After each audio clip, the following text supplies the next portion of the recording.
please, Shannon, take it away. Sure, I can introduce myself and then I'll turn it over to Ryan and he'll lead us off.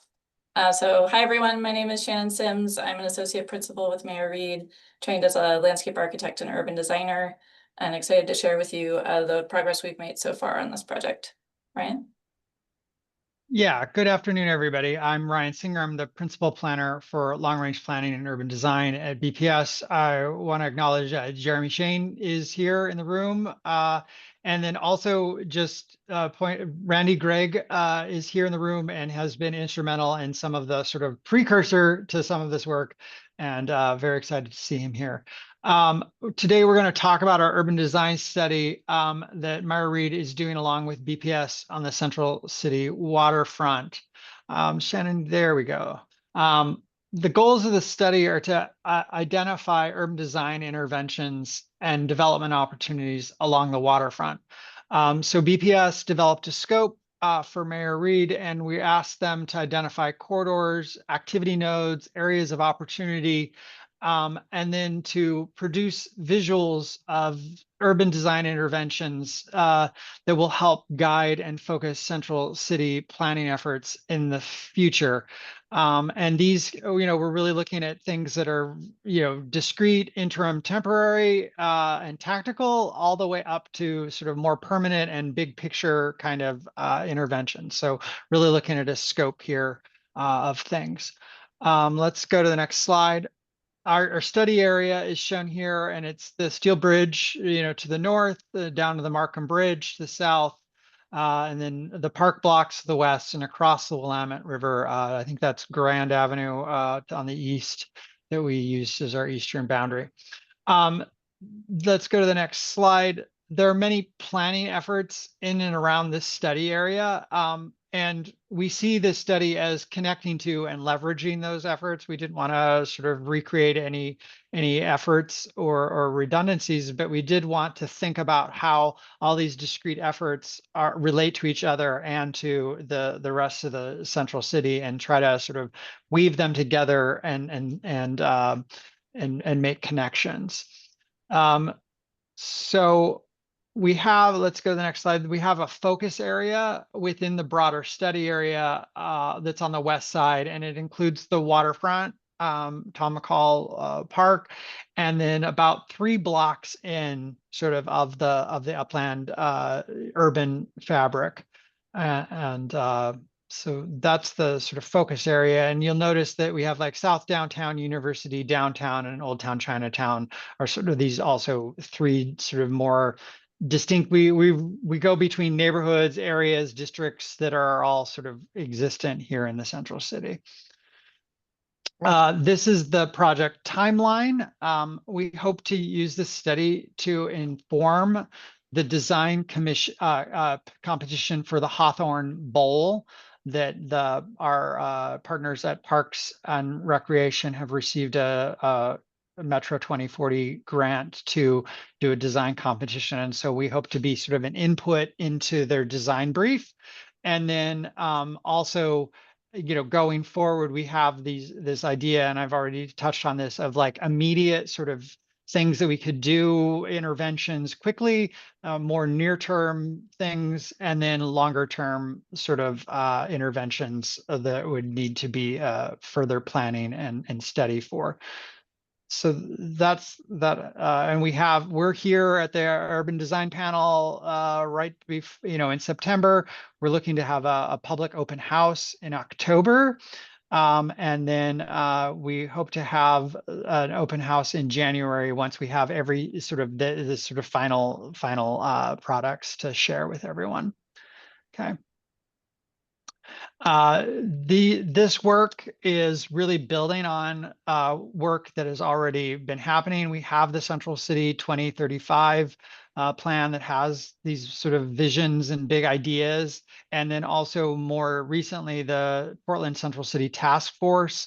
And so really thinking about how we take these visions and large ideas, big ideas, and build on them, connect them, sort of advance them in some ways. And then also, again, looking at the other planning and things going on, the Green Loop, Albina Vision Trust, the River Place Central City Master Plan, and connecting to things like the Diamond Project and OMSI. So let's go to the next slide. And that was the end of my slides. I'm going to hand it over to Shannon to talk about her review and analysis. Thanks. So I'll spend the bulk of my presentation just sharing with everyone the sort of data that we've been looking at, sort of the background research we've been doing as the first phase of this project. And just the patterns that we're observing as we kind of look at that data. So the first one I'll present is housing information in our study area. And I think there's some really distinct patterns that are obvious when that data is visualized. So kind of going by the sub-districts of the central city, we're talking about Old Town Chinatown, which has quite a bit of housing already. A lot of it, the smaller scale, lower rise, smaller format, partial block buildings. And as we know, there's a lot of affordable and SRO style housing in that particular district. What's really clear is that our downtown is really absent of housing, a small amount around the perimeter, but currently today lacking in very much housing. And then as we get into South Downtown, more housing in this district of a larger format. It tends to be more high rise. You can see some dorm buildings around the PSU area. And the sort of mid-rise and high-rise buildings of River Place. If we look then at office and how office is performing, this is displaying some data that we have from CoStar on office vacancy. So the darker the building, the higher the vacancy rate. So a black building being almost completely empty, a red building being, having lower vacancy, so more active tenants. And again, we can kind of go by neighborhood and see that in Old Town Chinatown, there's not as much office, square footage. It's smaller scale. And is to the extent that it exists, it's not performing very well. A lot of the office in that sub-district is struggling. Whereas as we move south and look more at the sort of downtown core, we see a real mix. So it's clear that, the office that is viable is still here in the downtown core. But not all the buildings are doing well. Some of them are struggling, as we know. And then in South Downtown, a lot more limited, with also not great performance, at least according to the data that's available to us. We also look at ownership, and this image is highlighting publicly owned parcels.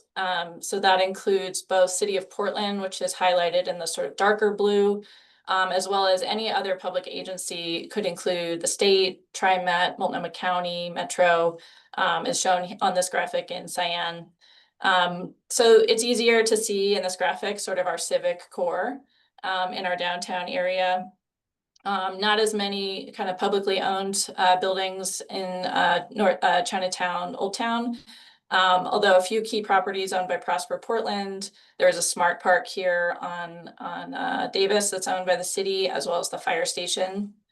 In downtown, aside from the government buildings, which tend to be these sort of full block buildings in the core, there is some kind of key public ownership of vacant land, namely the Morrison Bridgehead. So the two parcels on either side of the bridge landing, and then the sort of the area right by the Hawthorne Bridge, bisected by this ramp coming off the bridge, is owned by Multnomah County.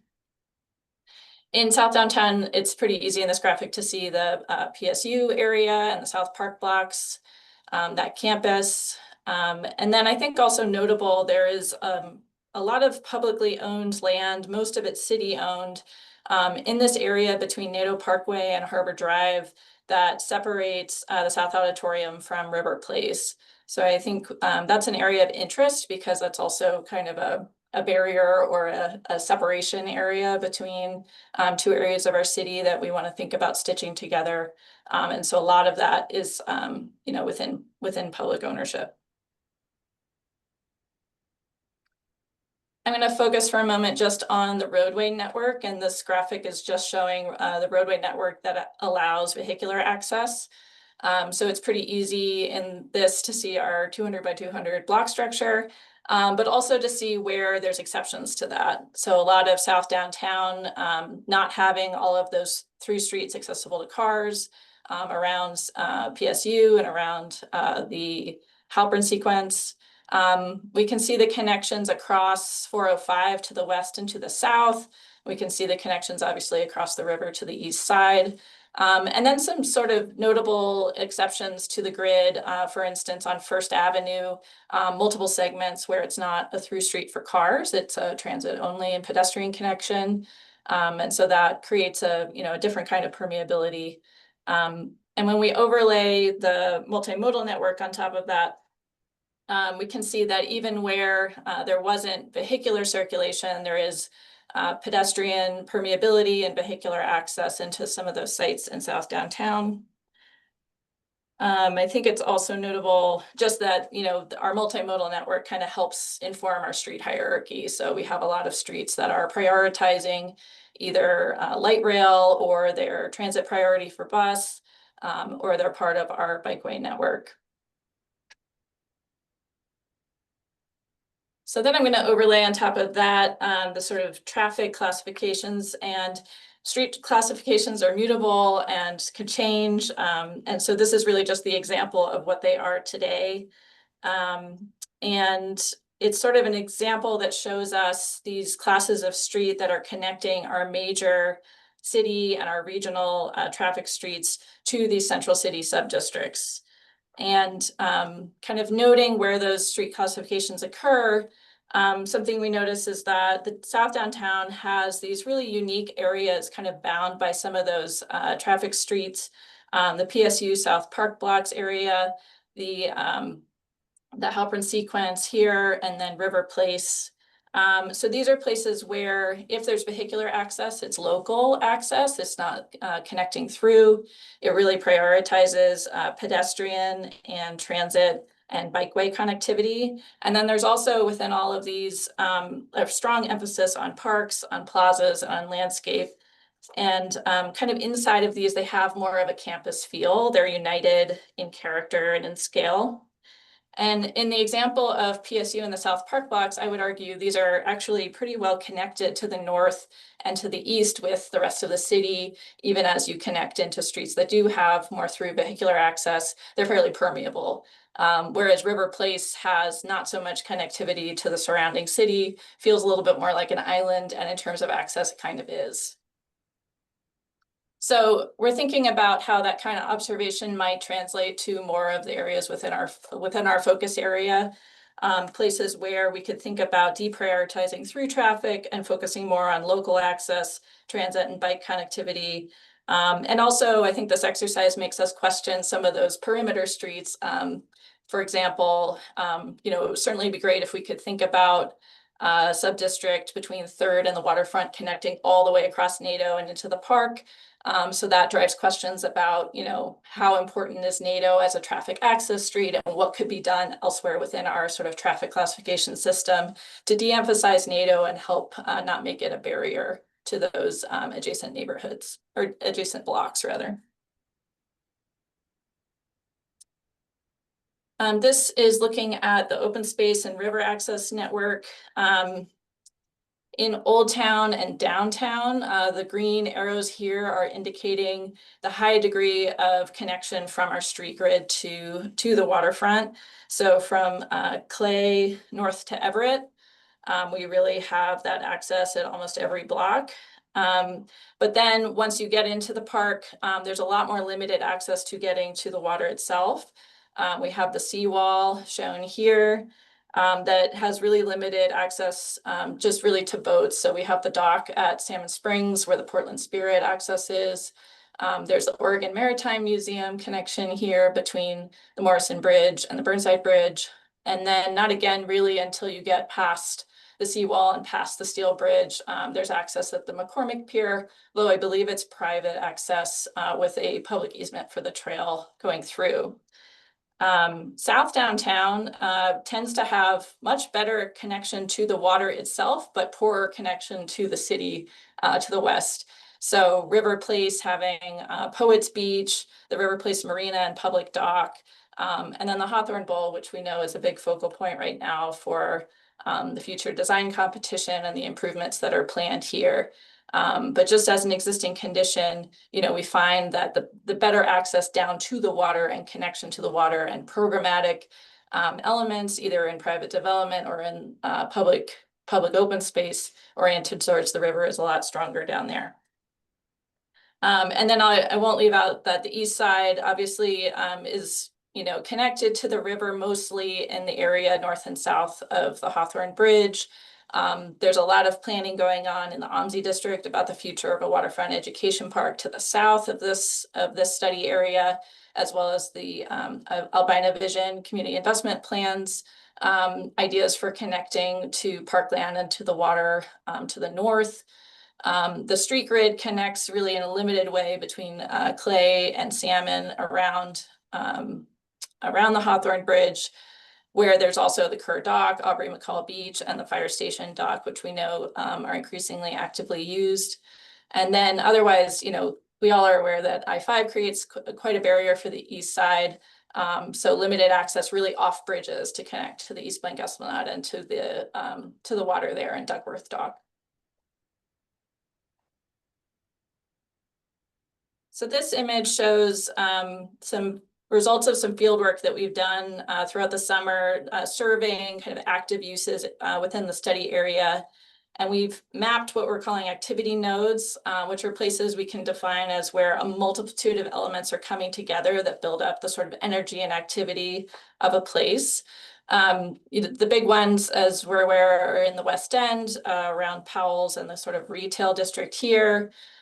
Director Park and Pioneer Courthouse Square have really active programming, and then surrounding very active kind of ground floor uses and as we know, kind of higher occupancy of office. There's a mix of residential here and hotels. The culture blocks and the residential blocks along the park blocks, and then sort of a node of activity around PSU and the sort of active retail and residential corridors there. And I guess it's important to, I won't go through every node that we identified, but it's important to note just that the nodes aren't made up of the same elements. There's different things that can constitute, something we're calling a node of activity. In Old Town, and it certainly includes the nightlife of that area that may not be apparent during the day or during a weekday.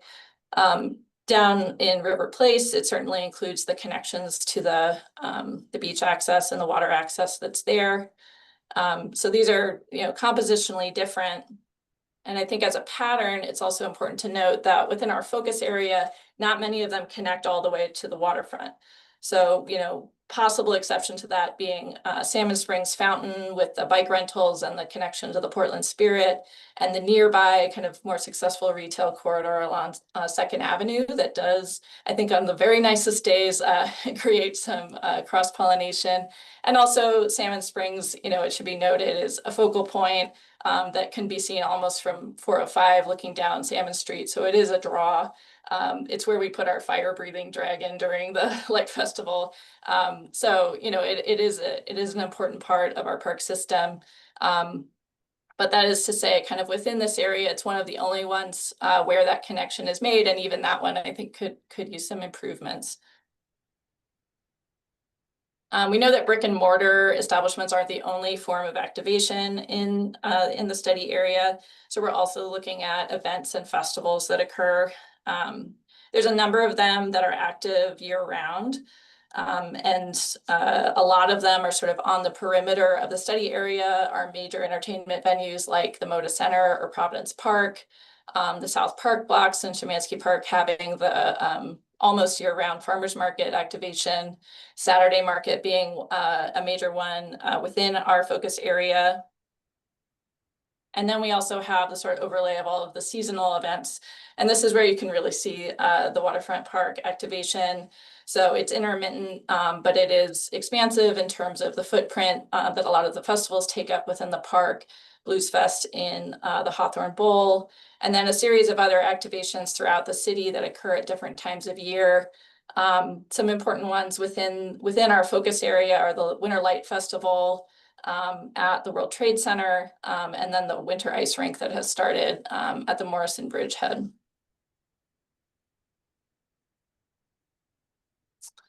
We're tracking not only sort of on the city and the activation of today, but also projects that are in substage of planning, design, or construction right now.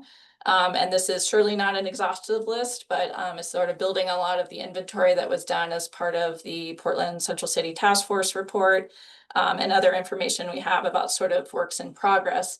So I think it's notable that in the Old Town Chinatown area in the northern part of downtown, we have quite a density of works in project, including a couple of buildings that are in consideration for residential conversions, some expansions of open space such as the Steel Bridge Skate Park and the expansion of the Lansu Chinese Garden, and a number of renovations of concert venues, entertainment venues.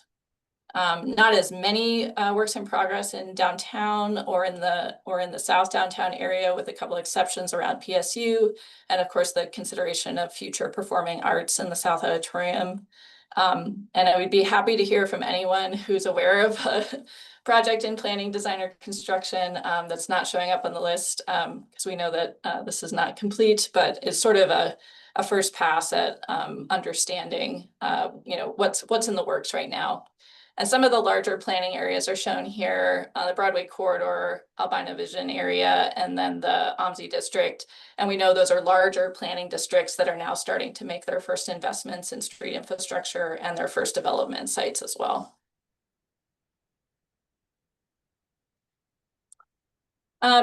It's important to note, as Ryan said, that we're not starting from scratch in all of this, and that we're building on the shoulders of the Central City 2035 work that was done, as well as the more recent Central City Task Force listening sessions that were done. So this is just to walk through a couple of the sub-districts, and looking at the statement on the top is from the Portland Central City Task Force listening sessions completed in 2023. And then below is the sort of older vision statement from the 2035 plan. And even though our city has changed a lot since the pandemic, we still find a lot of the similar themes between these two kind of vision statements, with a couple of notable exceptions. So the Old Town Chinatown is a district we know that has a historic legacy and a cultural significance that's very important to it. It has a mix of residential and tourist attractions, and a retail hub. Things that have changed are, University of Oregon is no longer present in the district as it was at the time of the 2035 planning. Office, we know, is not quite as viable and isn't performing as well in this area as it likely was at the time. If we shift to downtown, we find also a lot of similarities between the aspirations from the 2035 plan and from the more recent listening sessions. People really want to see a downtown that's lively in a kind of 24/7 way. Both of these statements reference residential and living, working, shopping, and dining as part of that experience. And then I think it's notable just to remember signature public spaces and intensely urban are words that we associate with our downtown, and that we can continue to work towards those goals.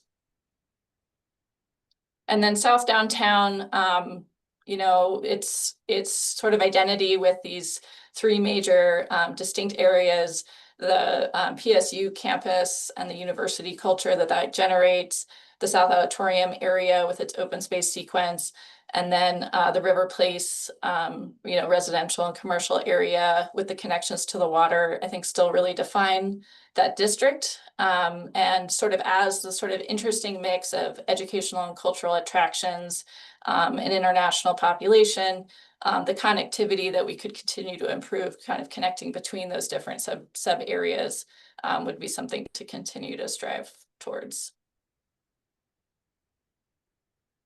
So I'll touch really briefly on urban design interventions. We're just really turning the corner on this aspect of the project from our analysis and observation phase. And we think that, proposed opportunity sites and urban design interventions can activate the waterfront district and connect our city to the Willamette River. there's a lot of different areas that we're looking for opportunities. Some of them are in green spaces, some of them are within the right of way, and some are within sort of development sites. And we can think about interim solutions, things that can be deployed on more of a short-term basis, pop-up events, pop-up businesses and markets, temporary street closures, street plazas and outdoor dining, and sort of wayfinding strategies of letting people know, what is within these areas.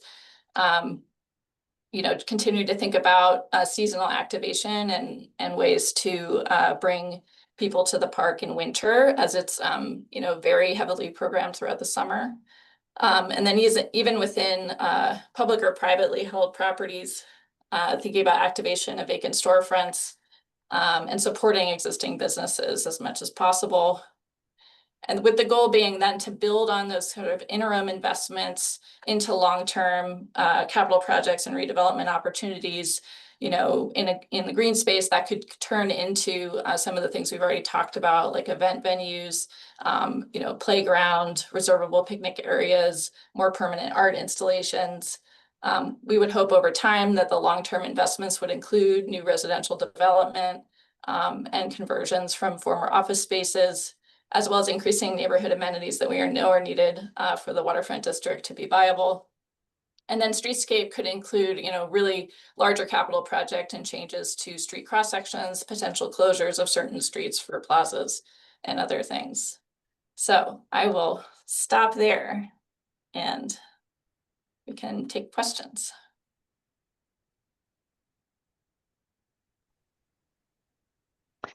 So just as a reminder to our participants, feel free to enter your questions or comments into the chat box or to raise your Zoom hand and we can call on you.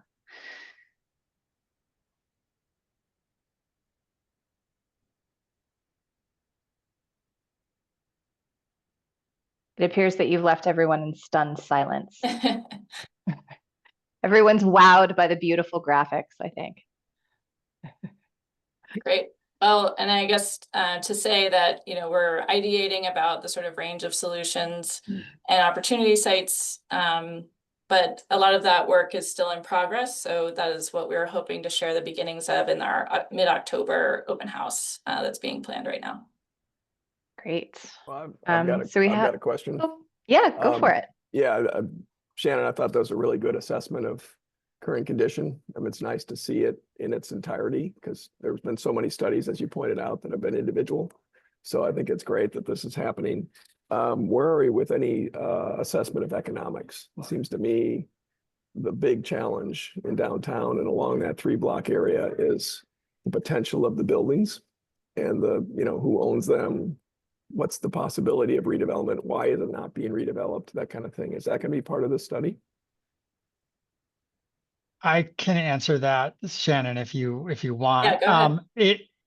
The economics is beyond the scope of this study, but we do want to identify buildings where it makes sense to focus investment. So, and the hope is that we can find sort of synergy. So if we think there's a street where we'd like to invest in, changes to the on-street conditions, and there's, say a vacant ground floor next to the, along that street, then we could talk to Prosper about like, this is a good place to focus your investments, right? So we could start to bring together investments from PBOT, from Prosper, and from others to sort of do that.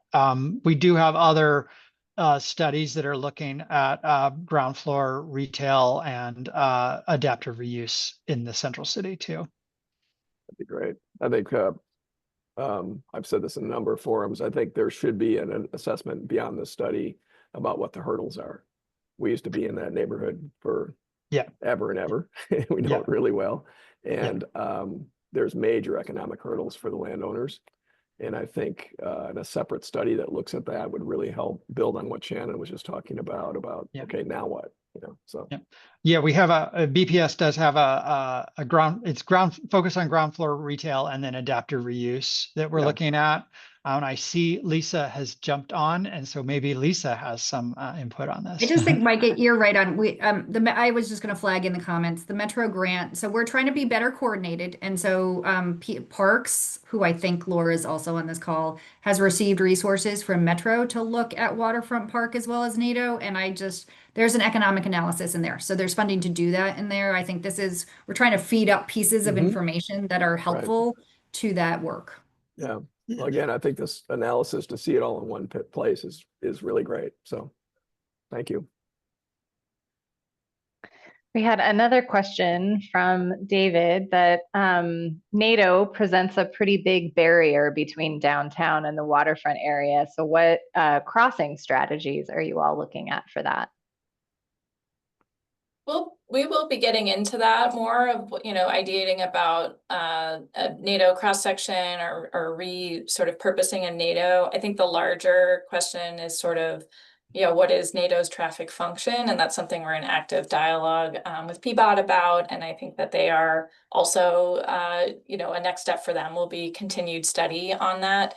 But we will be exploring it. I mean, I think the important thing to keep in mind is NATO is signalized at almost every 200-foot block, and it's crossable. It's not like Alaska Way or something. It is a barrier in a sense. I think largely because the land use on the west side isn't very active at all. We have that whole area by the Morrison Bridgehead that is vacant parking lot that extends for several blocks.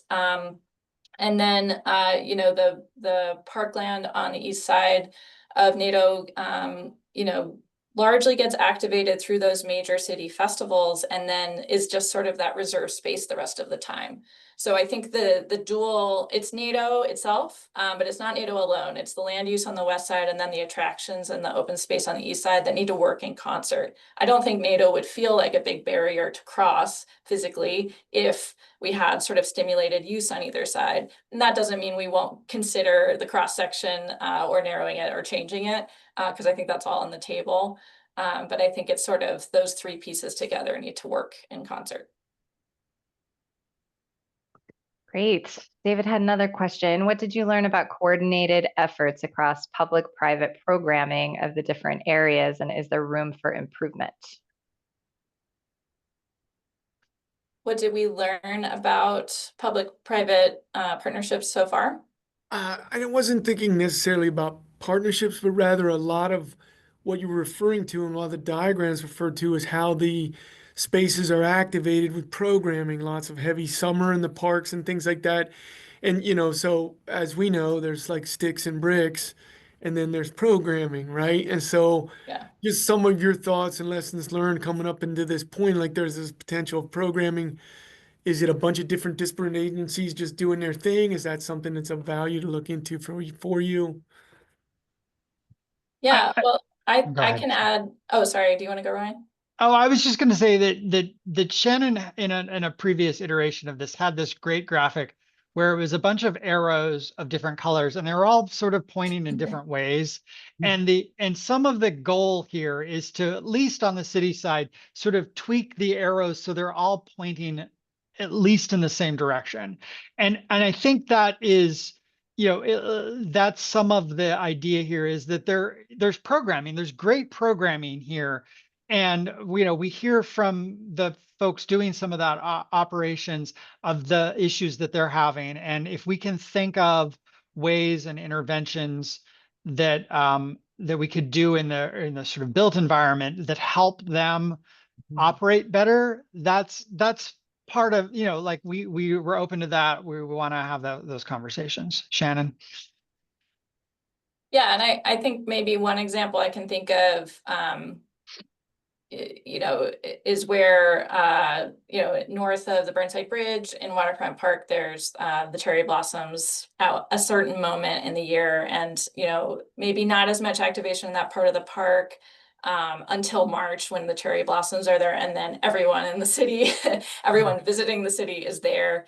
And there's been recent efforts to connect that foot traffic in and have kind of complementary, street fare in Old Town to bring people from a part of the waterfront that they don't maybe go to a lot of the other times of the year to a part of the city that they probably also don't really go to a lot of the other times of the year, but it has great businesses, really kind of deserves recognition for the character and the great kind of mix of retail that's there.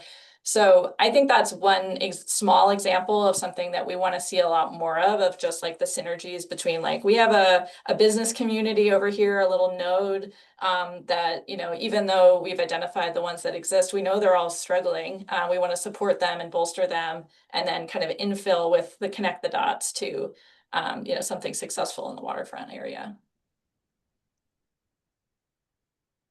Great. We have a number of compliments that have been posted to the chat about how much people love the graphics and how clear your presentation was. And one other question, curious how this study may build off or work with Portland Climate Emergency Work Plan, both current and future. I can speak a little to that. I know, the climate emergency work plan, I'll just pick one of the goals that I know of, is to lower the vehicle miles traveled in the region. And VMT is currently very low in the central city. Like, a lot of people who live there, don't use their cars a lot if they have them. One of the things we're looking at is, are there opportunities for housing, whether that's new housing development or buildings that could be converted. And so, by doing that, we're actually advancing the goals of reducing VMT miles traveled, because it's an area of the city where you don't have to, use your car a whole lot. So, there are definitely synergies with our climate emergency work plan goals. There's probably more of them. I know that we've talked about looking at flood resilience and other things like that along the Willamette River as well.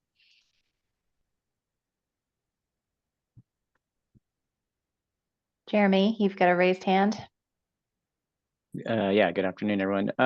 I guess one of the things that it's occurred to me as we've been going through this process, there's been a number of efforts throughout the year to identify sort of ideas about the what ifs. And I think one of the things that this scope is trying to do is collect the data that actually substantiates those things and lays an equal playing field across the board, so we're all working from the same information. There's the emotion, the anecdotal, the sort of knee-jerk reaction we all have about where and where, when, how, and why. And I think our first stage here is to daylight our research and our analysis to y'all, to kind of prime the pumps for the next stage for us to identify those key moments, start to develop the near, mid, long-term elements, and then ultimately create a platform for dialogue that has hopefully a shared sort of basis, because we want developers, we want public agencies, we want the community to be referencing around sort of a center hub and either throwing darts at it or embracing the ideas. This is about dialogue and ideation and a place to begin,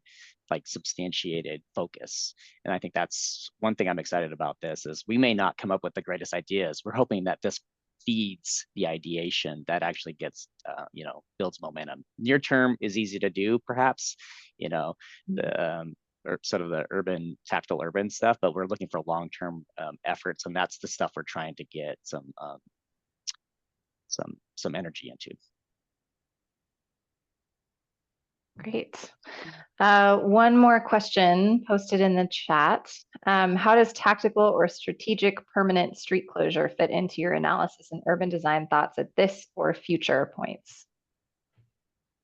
It's certainly something we're going to consider as part of our toolkit. And I think there's a lot of ways, as I was kind of showing the diagram, thinking about sort of sub areas within our the waterfront blocks, and about the sort of united character elements of that area to build on it. What are the businesses and just the uses that are there today that we can build on? How do we infill around them, and how we connect them to the water? I think, PBOT's done a lot of work in sort of incrementally phasing those types of closures.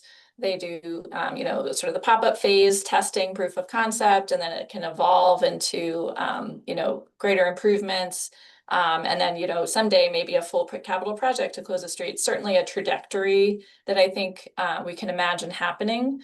I think it's also something that has to be done with, I think one of the reasons for that kind of incremental and staged approach is that it's a really active conversation with the, property owners and business owners surrounding a street like that. There needs to be buy-in, there needs to be active programming, there needs to be maybe outdoor dining or, other forms of activation of that space for it to be successful. So a lot of times the kind of baby steps are the proof of concept and the kind of onboarding of stakeholders into that idea of doing that, and then the sort of increased investment in it over time. I also think we need to be honest about some areas that already exist within that focus area that are car-free, that are not thriving. And, First Avenue is beautiful and it's got historic character and it has beautiful buildings and it struggles with vacancy. It's very low volume traffic, mostly local access. Only the Hawthorne Bridge really touches down at first and the other bridges sail over it. So it has that kind of already area unto itself feeling, but it sort of needs to be together with the activation of the uses around it. And I think there's a lot of ways. It's not only on the private sector to do that, right? It's also the public investment and the support for bringing, active uses down there. So I think it's definitely part of what we want. And I believe in the sort of repurposing of streets into places for people is like a big part of sort of my urban design background and my practice. But I think it's something that's not limited to kind of what's done within the right of way. It really has to stitch together with all those other areas. Great. Jason, you've had your hand raised for a bit. Yeah, thanks. Thanks for the presentation, and I'm very glad to see the city taking this on. Are you looking at the viability, the long-term viability of the programming in the park and how that plays into activation? So it seems to me that walling off the park, privatizing essentially the park for the best, best days of the year is problematic. And also, how does that play in the economics of those parcels directly across NATO? So if I were a property owner why would I invest millions of dollars in a piece of property across from the riverfront when I know that it's going to be walled off for most of the best time of the year and not be able to take advantage of that? So it seems like, we can do all this work, and if we don't really address what we're doing in the park, that would be a big miss.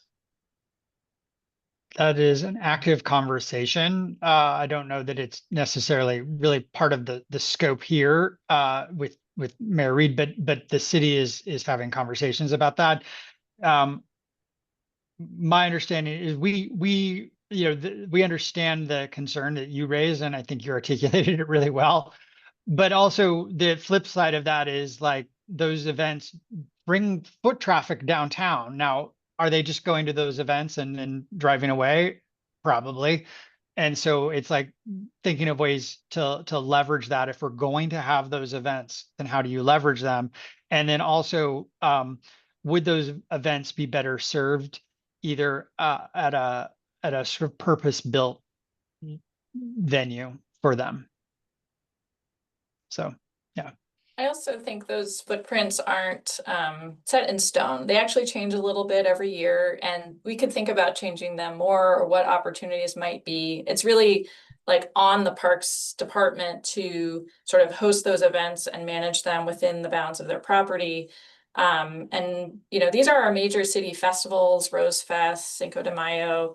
They are so large and such long-standing traditions. Like, they're deserving of thinking about, like, can we extend them into the right of way? Could we reshape that footprint so there maybe isn't such a long stretch within the park? and use other spaces available to us. So I think that is within the scope of what we're going to look at. We're probably not going to have the final answer to that, but we're going to ask a lot of questions about how those events occur and how could we free up more space in the park to also be converted to other things that would support a growing neighborhood and a growing district in the waterfront.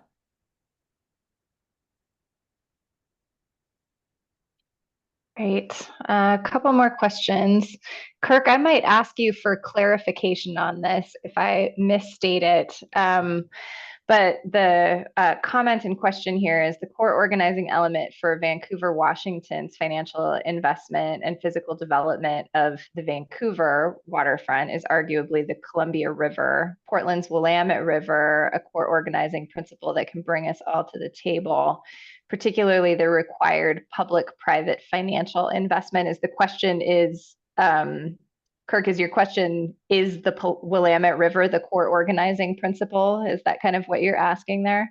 Yes, it is. And I found the discussion great and wonderful, but a longtime resident of the Portland metro area, I struggle with the discussion or focus on the Willamette River is always seemingly tangential to all of the other data. And it is interesting and fascinating to me that the waterfront developments really drive the kind of financial investment that all of these discussions that we've had this afternoon are going to take. So just a question, why can it not become more significant in the discussion?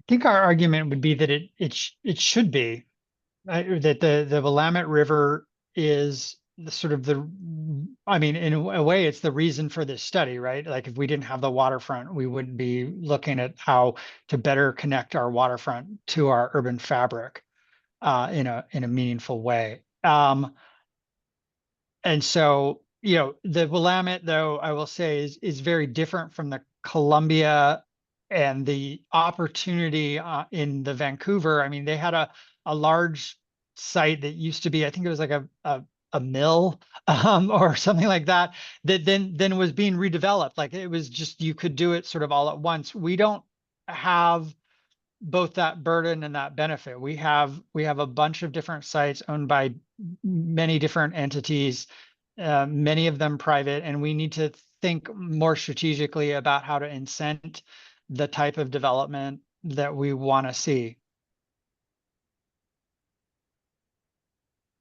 And I think, we would think about experience of the river, both in that stitching, from the grid network in, but also the episodic experience as you move up and down Waterfront Trail. And the truth is we have a pretty uniform experience along a lot of the corridor between Clay and Everett right now.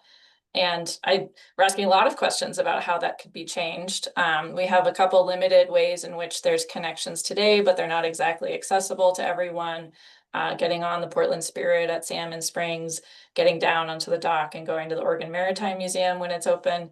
But these are, I think, small things in comparison to how much desire there is. So I think probably at the end of this study, there'll be hopefully the framework for understanding like where are the places where we'd like to see the most change in the relationship to the river, and then a lot of additional for study. And I think significant changes to that relationship are going to be more of the long-term scale. So we're looking again at that sort of interim improvements that can lead to further changes and further investment later on.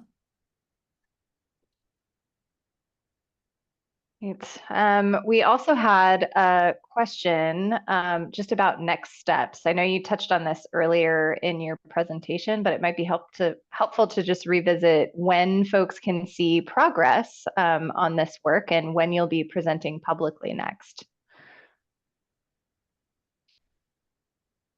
I think we can say that we're going to do that open house on the 14th. I think that, yes, we have an open house scheduled for the 14th. We think we have a venue. I don't want to. I think we have a venue. We're looking at the JK Gill building lobby there, storefront, and we're going to do an open house, hopefully in partnership with Parks and Rec doing some outreach around the Hawthorne Bowl design competition. So there will be sort of a joint effort there. And so that will be upcoming sort of thing where we'll have some concepts and hopefully be able to get some feedback and engagement on that.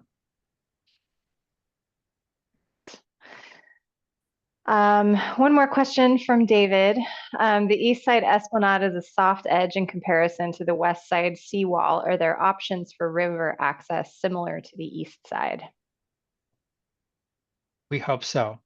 Yes, we're exploring that. Yeah, actively looking at that. The sort of step down in Chicago along the river there has been one of the things that, comes up every time we talk to people. How do you can get down and touch the water at very few places on the west side, but we'd like to have that be an option elsewhere as well. And Ryan, I assumed as much, and I just kind of brought that on as a follow-on to the question about the importance of the Willamette, just trying to signify that you've got analysis and work yet to come, but that was, significantly a piece of the puzzle is that seawall. How do you bring, 1,000-foot Navy ships in and also do the step down and cool stuff for, people-sized things. So yeah, big challenge there. We're sort of in the 3-minute pipeline. I noticed that an important post just dropped in the chat talking about increased foot traffic downtown, which is always good to hear good news. And all this great work that you're doing, sort of obviously in the analysis phase, but looking forward to further interactions, the open house in October. I know Mayor Reed put out an email sort of summarizing past and upcoming efforts, including that J.K. Gill event that you're thinking of. Is there somewhere where folks can go and get, informed about this very project and kind of the images or what's up next? We don't have a website on this yet. Let me, but there seems to be a lot of desire for that. So let me talk to our comms people and see if we can't do even just a blog post and some intel on that and put it out. Seems like a good idea, especially Yep. if you're still in the information gathering mode and doing diligence here. As I had said, if you are okay, you and Shannon can drop your emails in the chat here, and folks can also sort of ping you that way, and maybe even just find out a few points. We can do what we can from our side in the urban design panel, in coordination with the AIA, getting that info out. I know that the J.K. Gill space is being organized through Eventbrite, and comes out. So folks should be looking for new activity or continued activity through that space for this and other really interesting topics. We've got about a minute or two. Just wanted to say thank you, but looking to give you a kind of a wrap up here before we move on. Yeah, thank you to the presenters. I think there were a couple of questions that came in late in the chat. And since we're running short on time, I'd encourage you to email our presenters directly to ask those questions. And thank you to all of our attendees today for carving out your lunch hour to join us for this awesome presentation. It was great to see the updates on this work. It's really, really exciting and clearly beautiful work. Lots of compliments in the chat about the work that's being done. Our next urban design panel session will be on October 21st from noon to 1 on Zoom as well. And I believe our topic for that involves Thousand Friends of Oregon and some recent design concepts that they've been working on. So that should be a great session. All right. Yeah, thank you, everyone. Shannon, Ryan, Jeremy on the executive committee, Mayor Reed, thanks so much. Thank you.